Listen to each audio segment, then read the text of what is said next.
দেখেন হজের কথাটা চিন্তা করেন তো। আল্লাহ একটা ঘর বানাইলেন, ওই ঘরে তাওয়াফ করলে আল্লাহ বান্দার অতীত জীবনের সমস্ত গুনাহ খাতা মাফ করে দিবেন। যারা হজ করছেন ওনারা জানেন যে হজের মধ্যে কি পরিমাণ ত্যাগ, কি পরিমাণ কষ্ট। আরাফার ময়দানে অবস্থান করা, মিনা যাওয়া, দৌড়াদৌড়ি, হাদি কোরবানি ইত্যাদি সকল বিষয় মিলে সহজ না কঠিন? ত্যাগ। এই ত্যাগ যেন বান্দা ত্যাগী যেন হয়, এর জন্যই আল্লাহ তাআলা পুরস্কারটা অনেক বেশি রেখেছে। আমরা বর্তমানে ত্যাগের মানসিকতাটা আমাদের নাই। দুনিয়ার আমার আপনার হায়াতে জিন্দেগির দিন এবং রাতের মধ্যে নফল ইবাদত, নফল নামাজের মধ্যে সর্বোত্তম নফল নামাজকে বলা হয় তাহাজ্জুদ। কোন নামাজ? তাহাজ্জুদের নামাজ। এখন নফল নামাজ তাহাজ্জুদের মধ্যে আমি 2 রাকাত নামাজ পড়লাম, আপনি 2 রাকাত নামাজ পড়লেন, সূরা ফাতিহা পড়লেন, লগে যে কোনো একটা সূরা মিলাইলেন। 2 রাকাত নামাজে সিজদা কয়টা দিলেন? 4টা দিলেন। দিনে আপনি কখনো নফল পড়লেন, সেখানেও আপনি 2 রাকাত নামাজে সিজদা কয়টা দিলেন? 4টা না 2টা? আচ্ছা, রাত্রের তাহাজ্জুদে যে আল্লাহকে সিজদা দিলেন, দিনের তাহাজ্জুদে কি অন্য কাউকে সিজদা দিবেন? তাহলে একই সিস্টেমের ইবাদতটা দিনের চাইতে রাতের বেলায় তাহাজ্জুদের সময় করার দ্বারায় সেটার মর্যাদা বৃদ্ধি পেল। এটার মূল কারণ কি? মূল কারণ হইল ত্যাগ। মূল কারণ কি? ঘুম থেকে উঠে রাত্রি 3টা বাজে ওযু কইরা নামাজ পড়া এটা বেশি কঠিন, নাকি জোহরের পরে আপনি জোহরের সুন্নত শেষ করে চিন্তা করলেন 2 রাকাত নফল পড়ি, এটা বেশি কঠিন? কোনটা কঠিন? রাত্রেরটা কঠিন না? এত রাত্রেরটা কঠিন হওয়ার কারণে এটার মর্যাদা বেশি। এটা কি বেশি? ইমাম গাজালি রাহিমাহুল্লাহ বলছিলেন, কয় পৃথিবীর ইতিহাসে কেউ আল্লাহর ওলি হইছে বিনা তাহাজ্জুদে, এরকম কোন নজির নাই। আল্লাহর ওলি হইতে হইলে তাকে তাহাজ্জুদ পড়া ওলি হইতে হবে। কেউ যদি আল্লাহর বন্ধু হতে চায়, আল্লাহর নৈকট্য অর্জনকারী হতে চায়, তাহাজ্জুদ পড়ে তাকে নৈকট্য অর্জন করতে হবে। আল্লাহ তাআলা কোরআনুল কারীমে এদের প্রশংসাও করেছেন, ফাতাহাজ্জাত বিহি নাফিলাতাল লাক। এক আয়াতে আল্লাহ বলেছেন তাহাজ্জুদ পড়ো, এটা তোমার জন্য নফল। এবার আল্লাহ বলেন দুনিয়ার এমন এক শ্রেণীর মানুষ আছে, তাতাজাফা জুনুবুহুম আনিল মাজাজি, বিছানা থেকে পিঠটা তাদের আলোক করে তারা আলোক হয়ে যায়, তারা যেন ঘুমায়া থাকতে আর পারে না। গভীর রজনীতে কারো মুহাব্বতে তারা বিছানাটা ত্যাগ কইরা উঠে যায় আর রবের দরবারে সেজদায় লুটিয়ে পড়ে।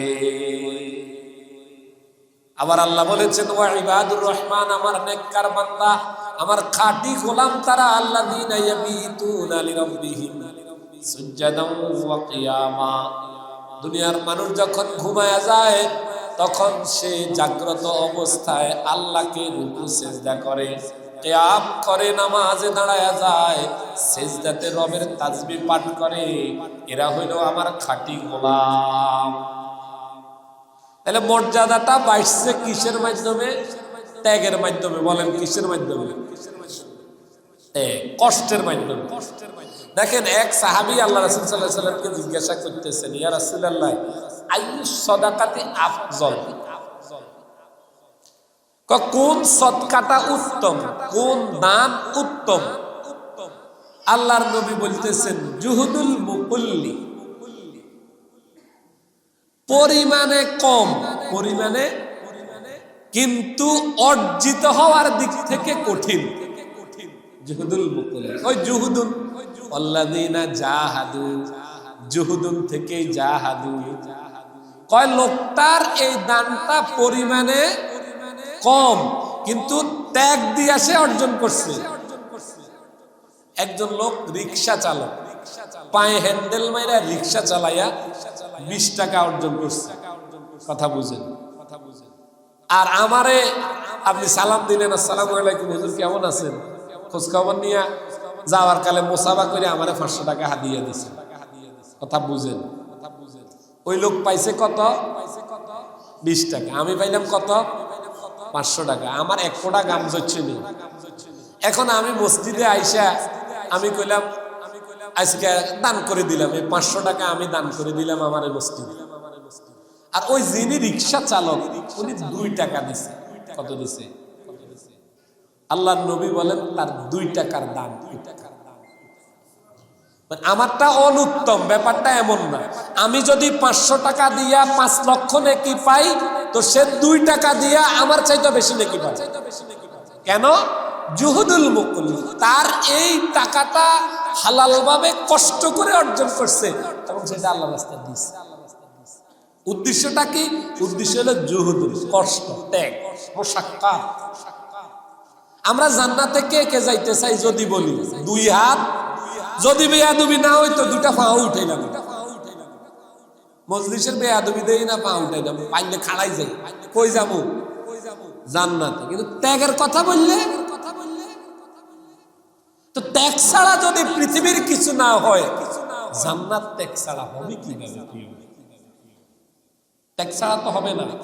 আল্লাহর নবীর জীবনী, আল্লাহর নবীর জবানে বলা হাদিস, নবীজি দেখেন দিনের বেলা দাওয়াত নিয়ে মানুষের ধারে ধারে যাই। আরবের বহু যে রাস্তাগুলো পাথর বালিকাময় কণ্ঠকাঠিন্য রাস্তা, গরিবী হালতের জিন্দেগি, ওট ঘোড়া নাই, হেঁটে হেঁটে দিনের দাওয়াত। রাত্রিবেলায় আল্লাহর কাছে দাঁড়িয়ে যাইতেন। আম্মা জান আয়েশা বলছেন যে আল্লাহ রাসূল সাল্লাল্লাহু আলাইহি সাল্লামের পায়ের পাতাগুলো ফুলে যাইতো। মুশাক্কাত, এই দ্বীনের জন্য কষ্ট, যার কারণে আজকে এই পৃথিবীতে আমরা দ্বীন পাইছি। আমরা ত্যাগী হতে হবে। দ্বীনের জন্য আমার ত্যাগ থাকতে হবে সর্বোচ্চ। কারণ আমি তো মরে যাব, আমার আখিরাতের কামাই, আখিরাতের পুঁজি তো এটা। এজন্য আমাকে ত্যাগ আর কষ্ট কোরবানি করেই আল্লাহর সন্তুষ্টি অর্জন করার মানসিকতা লালন করতে হবে। কষ্ট না হলে তো আমি দুনিয়া পাই না, কষ্ট না করে আমি আখিরাত পাবো কিভাবে? কষ্ট আমাদেরকে করতে হবে। সাহাবায়ে কেরামের কষ্ট কেমন ছিল? সাহাবায়ে কেরামের কষ্ট কেমন ছিল? পেটের ক্ষুধায় পাথর বানছে, খানা নাই পেটে। এরপর জিহাদের ডাক আসছে, চলে গেছেন। মুয়াজ্জিন আযান দিছে, মসজিদে চলে গেছে। রোজা অবস্থায়, বদরের যুদ্ধ সংগঠিত হয়েছে কখন? রমজান মাসে। রোজা অবস্থায় বদরের জিহাদ করছে। পেটে খাদ্য নাই, দামি অস্ত্রশস্ত্র নাই, দেহ নিয়ে নেমে গেছেন জিহাদের ময়দানে। এই কষ্ট আর ত্যাগের বিনিময়ে কিন্তু আল্লাহ তাআলা তাদেরকে কি দিয়েছেন? বিজয়ও দান করছেন, জান্নাত দিয়েছেন। এজন্য আমরা ত্যাগের কথাটা ভুলে গেছি। আমরা জান্নাত পেতে চাই। আসলে আল্লাহ জান্নাত তো আমাদের জন্যই বানাইছেন। আমাদেরকে জান্নাতে দেওয়ার জন্যই আল্লাহর এত কলা কৌশল। যোগে যোগে আম্বিয়া আলাইহিস সালামকে পাঠান, আসমানের কিতাব পাঠান, নবীরা এসে বলতেছে এইভাবে চলেন তাইলে জান্নাতে যেতে পারবেন। আবার এক নবীর ইন্তেকালের পর ওই দুনিয়ার মানুষ যেন জান্নাতের পথ থেকে দূরে সরে না যায়, আরেকজন নবী পাঠাই দিছেন। সর্বশেষ নবী পাঠাইয়া এলান কইরা দিছেন, দুনিয়ার মানুষ উনি শেষ নবী, ওনার পরে কিন্তু আর কোন নবী আসবে না। আবার ওনারে বলে দিছেন, আপনি আপনার উম্মতের একদলকে এই কোরআন, এই দ্বীন শিখান, শিখাই আপনি এলান করেন এরা হলো আমার ওয়ারিস, এদের থেকে তোমরা কিয়ামত পর্যন্ত দ্বীন শিখিও, এরপর জান্নাতের পথ থেকে তোমরা অন্য পথে সরে যেও না। আল্লাহ তো জান্নাত আমাদেরকে দেওয়ার জন্যই জান্নাত বানাইছেন, আমাদেরকেও বানাইছেন জান্নাত দেওয়ার জন্য। আমরা যেন জান্নাত পাই, এজন্য আল্লাহ তাআলা নবী রাসূল পাঠাইছেন, কিতাব পাঠাইছেন, উলামায়ে কেরামের মাধ্যমে দ্বীন যেন জারি থাকে সেই ব্যবস্থাও রেখেছেন। তা আমরা তো ত্যাগী হয়ে ত্যাগ স্বীকার করে কষ্ট করে জান্নাতে যেতে হবে। এই কষ্টটার কয়েকটা ধাপ হবে আমাদের। 1 নাম্বার ত্যাগ হবে মনের সাথে। কার সাথে? মন মানে নফস। আর কি ওই যে বলছিলাম না যে নফসের সাথে আপনাকে যুদ্ধ করতে হবে। নফসের সাথে জিহাদ হইল বড় দামি জিহাদ। কোন হাদিসে তো আল্লাহ নবী বলেছেন আফজালুল জিহাদ, উত্তম জিহাদ হইল তুমি তোমার নফসের সাথে জিহাদ করো। মনে যা চায় তাই বাস্তবায়ন হবে এটা নয়, বরং রবের সন্তুষ্টি যেটাতে সেটা বাস্তবায়ন হবে এটা। কারণ আমাদের তো মনে যা চায় তার বিরুদ্ধে কাজ করা কঠিন না সহজ? জোরে বলেন, কঠিন না সহজ? কঠিন না। মনের বিরুদ্ধে কাজ করা কি চারটিখানি কথা? আমার এখন মন যেটা চায় এটার বিরুদ্ধে কাজ করা, আপনার মন যেটা চায় এটার বিরুদ্ধে কাজ করা কঠিন অনেক। কিন্তু আল্লাহ বলেন তুমি যখন তোমার মনের বিরুদ্ধে কাজটা করবে আল্লাহর সন্তুষ্টির জন্য, যে না আমার সওয়াব এবং নেকের কাজ যেটা ওইটা কি বলে আর আমার মন কি বলে। পাপের কাজ করতে মন চায় কিন্তু দিন হলো নেকের কাজের দিকে যাওয়া। আমার মনের বিরুদ্ধে যাইয়া আমি দিনের কাজটা যদি করতে পারি, আল্লাহ বলেন আমার এই বান্দার নফসকে, মনকে আমি মুতমাইন্না, কুলুবে মুতমাইন্না বানায়া দেব। আর কিয়ামতের ময়দানে তারে ডাক দেব, ইয়া আইয়াতুহান নাফসুল মুতমাইন্না ইরজিই ইলা রাব্বিকি রাদিয়াতাম মারদিয়া ফাদখুলি ফি ইবাদি ওয়াদখুলি জান্নাতি। আল্লাহ বলেন আমার বান্দা যখন নফসের সাথে যুদ্ধ কইরা, নফসের সাথে জিহাদ কইরা, নফসের তাবেদারি না কইরা আল্লাহর সন্তুষ্টির জন্য নফসের বিরুদ্ধাচরণ করেছে, বান্দার নফসটাকে মুতমাইন্না বানায়া দিলাম। আর কিয়ামতের দিন ডাক দিলাম, ইয়া আইয়াতুহান নাফসুল মুতমাইন্না, ও নফসে মুতমাইন্না ওয়ালারা ইরজিই ইলা রাব্বিকি, তোমার এত পেরেশানি আর হতাশার কিছু নাই, তুমি তোমার রবের দিকে আসো। ইরজিই ইলা রাব্বিকি রাদিয়াতাম মারদিয়া, সন্তুষ্ট চিত্তে রবের দিকে আসো। ফাদখুলু ফি ইবাদি, আমার বান্দা নেককারদের কাতারে তুমি ঢুকে যাও। ফাদখুলি জান্নাতি, এবং তুমি সোজা জান্নাতে চলে যাও। এখন আমাদের ত্যাগ, প্রথম ত্যাগ হইল মনের সাথে। মনে যা চায় তা করা যাবে না। আল্লাহ নবী বলছেন আল কাইয়িসু মান দানা নাফসাহু ওয়া আমিলা লিমা বা'দাল মাউত। তোমরা যদি কেউ জ্ঞানী হতে চাও, তুমি যদি মনে করো তোমারে মানুষ জ্ঞানী মনে করুক, তুমি যদি মনে করো তোমাকে মানুষ জ্ঞানী হিসাবে সম্মান করুক, আল কাইয়িসু, তুমি যদি মনে করো তুমি চালাক চতুর মানুষ, তুমি জ্ঞানী মানুষ, তাইলে তুমি 2 কাজ করবে। কয় কাজ? এক হইল দানা নাফসাহু, মনের বিরুদ্ধে কাজ করিবা। কিসের বিরুদ্ধে? ওয়া আমিলা লিমা বা'দাল মাউত, আর সব আমল করিবা মৃত্যুর পরবর্তী জীবনের জন্য। সব আমল কার জন্য? মৃত্যুর পরবর্তী জীবনে যেন লাভ হয়, মাথা থাকবে এটা। আপনি সংসারের জন্য করতেছেন, স্ত্রীর ভরণ পোষণ দিচ্ছেন, সন্তানাদিকে লালন পালন করতেছেন, মা বাবার খেদমত করতেছেন, এগুলা করতে যাইয়া টাকা লাগবে কি লাগবে না? তো সেই টাকা আপনি ব্যবস্থা করতে যাই, হয় ব্যবসা করতেছেন, অথবা চাকরি করতেছেন, অথবা কৃষি কাজ করতেছেন, একটা না একটা করতেছেন। কিসের জন্য? টাকা লাগবে, ওই টাকা দিয়া পরিবার চালাবেন। এখন পরিবার কেন চালাবেন? স্ত্রীর ভরণ পোষণ দেয়া আল্লাহর পক্ষ থেকে আপনার উপর জিম্মাদারি, এই জন্যই তো দিচ্ছেন। মা বাবার খেদমত করার নির্দেশ আল্লাহ দিয়েছেন, এই জন্যই তো দিচ্ছেন। সন্তানগুলো আল্লাহ আপনাকে দিয়েছে, তাদের লালন পালন করা আপনার জিম্মাদারি, এই জন্যই তো দিচ্ছেন। কথা বুঝেন না?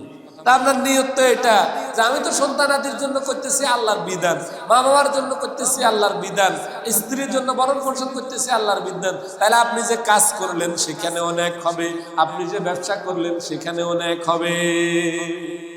ইমানদারের দুনিয়ার এক কদমও আখিরাতের ফিকির ছাড়া নাই তো। আপনি যখন ঘুমাতে যাবেন সেটা যদি সুন্নত তরিকায় হয়, নেক লেখা হয়। খেতে যাবেন আপনার যদি ও আমিলা লিমা বাদাল মাউত, মওতের পরবর্তী জীবনের কথা চিন্তা করে খেতে যান। আমি খানা খাবো, আমার দেহে বল হবে, ওই বল দিয়ে আমি রোজগার করব, ইবাদত বন্দেগী করব। আপনার খানাও নেক। আপনি শৌচাগারে গেলেন, পেশাব পায়খানা সুন্নত তরিকা হলো, সেখানেও নেক। আল্লাহর নবী বলেন ওয়া আমিলা লিমা বাদাল মাউত, তোমারে প্রথম কাজটা করতে হবে মনের বিরুদ্ধে। কার বিরুদ্ধে? মনের বিরুদ্ধে। মনে চায় না বোনের হকটা বোনেরে দিত, ঠিক না? আমার এত সুন্দর ঘর করলাম, ঘরের সাথে জমিটা বোনের কেমনে দিই, মনে চায় না। কিন্তু ইনসাফ আপনিও জানেন না, বোনেরটা বোনের দিয়ে দিই। সমাজের মানুষও জানে, দিনও জানে। এটা দূর, মনে কি কইলো লোক কইলো এটার দরকার নাই, বোনেরটা বোনের দিয়েই দিলাম। এটা হলো মনের বিরুদ্ধে। বুঝছেন নি কথা? এ মন আপনার যদি কোনো অন্যায় কথা বলে সেটার বিরুদ্ধে আপনাকে যেতে হবে। এখন নেক কাজ করতে হলে সর্বপ্রথম কি করতে হবে? মনের সাথে সংগ্রাম। বলেন, মনের সাথে, নিজের সাথে সংগ্রাম করে টিকে উঠা হলো আপনার প্রথম কাজ। আর হইলো পরকালীন জীবনের জন্য আমল।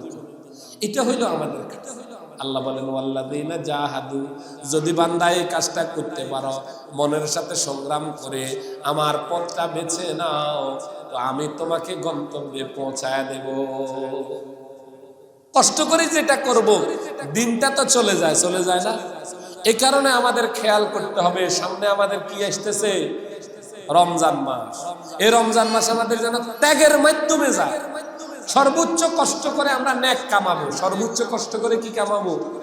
নেক কামাবো। আমরা যে ভোর রাত্রে উঠি, ঘুম, তারপরে তো আমরা সাহারি খাইতে উঠি কেন? আগামী দিন রোজাটা রাখার জন্য। রোজার সময় ক্ষুধা লাগছে, কিন্তু আল্লাহর ভয় কি করতেছি না, খাইতেছি না। এটা ত্যাগ না?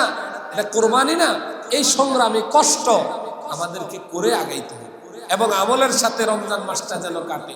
যত বেশি নেক রমজান মাসে অর্জন করা যায়, যত কষ্টই হোক, আমাদের দরকার হলো কিসের ভাই?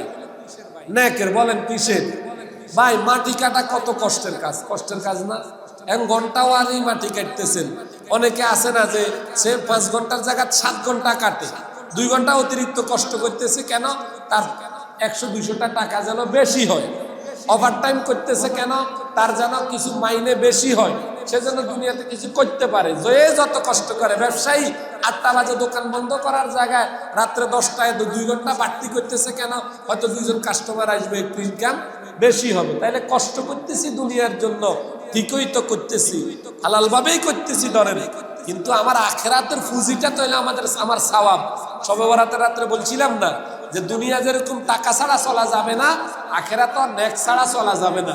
তো ওই নেক কামানোর জন্য একটু মানসিকভাবে কষ্ট হবে, কষ্ট করব, ত্যাগ করব, মনের সাথে সংগ্রাম করব, এরপর দিনের উপর সর্বোচ্চ চলবো, নেক বেশি পরিমাণে কামাবো। এই মানসিকতাটা আমাদের অর্জন করা দরকার আছে না নাই বলেন? আমরা যদি সবাই মানসিকতার হয়ে যাই, আমাদের নেক বেশি হোক, তাহলে আমাদের আখিরাতে মর্যাদা বাড়বে, আমরা জান্নাতে যাওয়া আমাদের জন্য আসান হবে। এটা কি আমাদের জন্য ভাগ্যের ব্যাপার না দুঃখের ব্যাপার? ভাগ্যের ব্যাপার না? আল্লাহ তাআলা আমাকে আপনাদের সবাইকে আগামী রমজানকে মূল্যায়ন করে, আল্লাহ নবী সাল্লাল্লাহু আলাইহি সাল্লাম দোয়া করতেন, আল্লাহ রমজানটা যেন কাজে লাগাইতে পারি। আল্লাহর নবী কখন থেকে দোয়া করতেন? সে রজব থেকে দোয়া করতেন। রজব, শাবান, এরপরে রমজান। রজব থেকে দোয়া আরম্ভ, আল্লাহ গো রমজান যেন কাজে লাগাইতে পারি। সাহাবায়ে কেরামদেরকে উদ্বুদ্ধ করতেন এবং সাহাবায়ে কেরামদেরকে এক পর্যায়ে নবীজি এভাবেও বলছেন যে দেখো, রমজান পাইয়া যদি নেক আমল না করি, গুনাহ মাফ করায়া নিতে না পারো, জান্নাত ওয়াজিব করে নিতে না পারো, তাহলে কিন্তু তোমার জন্য ধ্বংস। এবং জিবরাইল আমিনও বলছে আমিন। আল্লাহ নবী সাল্লাল্লাহু আলাইহি ওয়াসাল্লাম একদিন যখন মিম্বারে উঠছেন, 3 মিম্বারে পাড়া দিয়ে 3 বার আমিন বলছেন। সাহাবায়ে কেরাম জিজ্ঞাসা করছেন, ইয়া রাসূলুল্লাহ, হঠাৎ করে আমিন 3 বার বলার কারণ কি?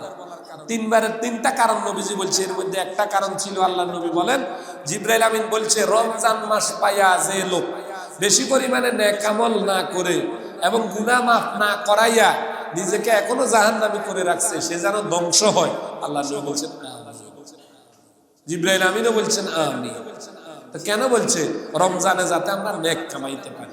এই জন্য রমজানটাকে আমরা নেকের মাস হিসাবে গ্রহণ করে নেব তো ইনশাআল্লাহ। আমাদের 11 মাস দুনিয়া কামাইয়ের জন্য গেছে, রমজান আমরা শুধু আখেরাত কামাবো, দুনিয়া হয়ে যাবে, আমরা কেউ উপবাস থাকবো না, কারো জামা কাপড়ের অভাব হবে না, রিজিকের জিম্মাদারি কার হয়ে যাবে। চাকরি বাকরি আপনার টাইম টু টাইম চলুক, কিন্তু সর্বোচ্চ খেয়াল করতে হবে যে এই মাসটা আমরা একটু ত্যাগী হব। আল্লাহ তাআলা রমজানকে সামনে রেখে ত্যাগী হওয়ার